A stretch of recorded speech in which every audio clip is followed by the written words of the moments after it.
আপনার আশেপাশে অনেক রোগীকে দেখবেন যাদের ডাক্তারের পরামর্শে রাতের খাবার বন্ধ। কোন ডাক্তার এখনো বলে নাই সকালের খাবার বন্ধ। ডাক্তার যখনই পরামর্শ দেয় বলে যে রাতের খাবার অথবা রাতের খাবার অল্প, ভাত বাদ দিয়ে, তাও আবার 5টা খাইও না।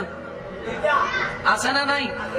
এবার আসেন, ইসলামকে জিজ্ঞেস করলাম, আমরা সুস্থ থাকতে চাই, ডাক্তার থেকে শুনেছি রোগের উৎপত্তি নাকি পেট, পেটে তো খাবার, খাবারের 3 টাইম, আমরা কোন টাইমে কিভাবে খাবো?